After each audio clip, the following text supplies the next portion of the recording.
Good afternoon, everyone. I'm Henry. So about a year ago, the telco landscape was all about speed. Everyone wants to be the fastest, So our client, Celcom, came to us and told us that they want to launch something big. So we thought, that's insane. Everyone is going fast. Why do you want to go big? But they told us there's something that's so big that no one out there will believe that they're going to offer that. Yeah, you are so big that not this guy can even match it, nor this big guy here, nor even a big stunt that anyone out there can pull, because that's not what consumers want. So, what were they insanely launching? They were actually going for the gigabyte plans. Yeah, it was the first time in the market that a telco was actually offering so much gigabyte at such value plans, such good price, and it's called the Celcom First Go plans, and it's no joke. So that's why, as you can see in the video, we actually created a series of spots from comedians, because no one will actually believe us. Even the comedians don't even believe us. Yeah, so hence the whole campaign was actually riding on this no joke campaign. And they actually took a really bold step, because the comedians actually took a jab at them. And I don't think any other people out there would dare to do that at that point in time, because it was quite a serious matter. So, and because of that, we actually got really seriously good results. Now, I'm going to pass you on to Nick to talk a little bit about the numbers. Yeah. Hi. Okay, regarding about the results, we actually came up with the parameters to be able to define how we have actually achieved jointly together with the client in terms of what we wanted. But more importantly, it was actually benchmarked against industry statistics.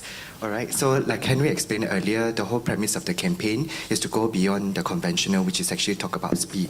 So we leverage on the gigabyte offering, which was to change the perception of value and to make sure that people actually then subscribe to the plans. So here are some of the results that we have actually garnered.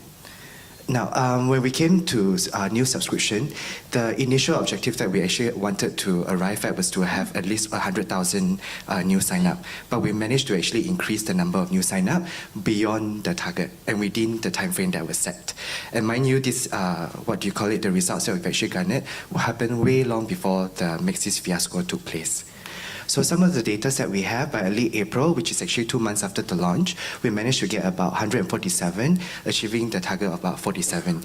And because there were quite a lot of churn on the Celcom subscriber base, so we managed to actually recover a good portion of the ones who have actually left the telco. But more importantly, we're actually closing about 2,339 new subs on a daily basis, which is far higher than the industry average. In the past, we used to do about 50, and at one point during the registration, we even managed to get about 6,000 new customers. And it's actually contributing a huge sum of value to the ARPU.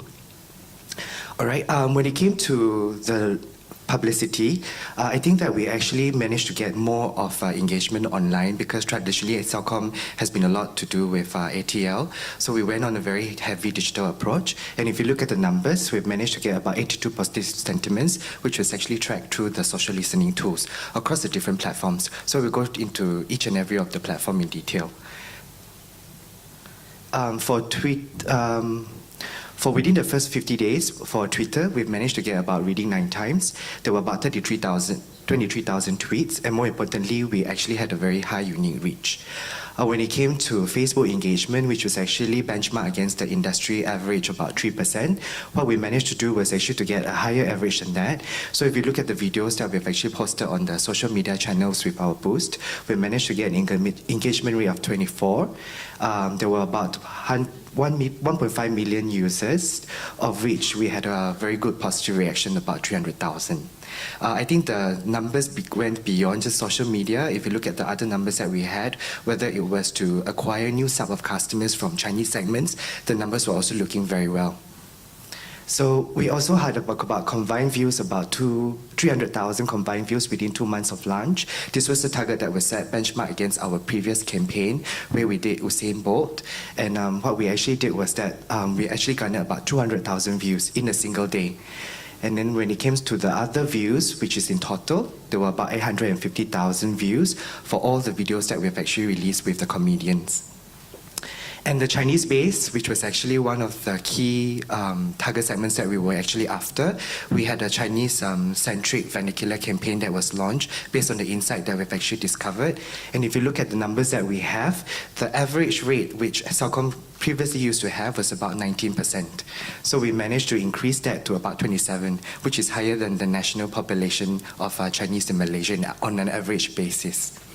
But more importantly, I think that what we've also demonstrated is that the success of the campaign speaks for itself. The fact that we were number 2 was something that we wanted to cement and hopefully push ourselves and edge ourselves up was something that we managed to actually do in the campaign. So I think that's pretty much our presentation for today.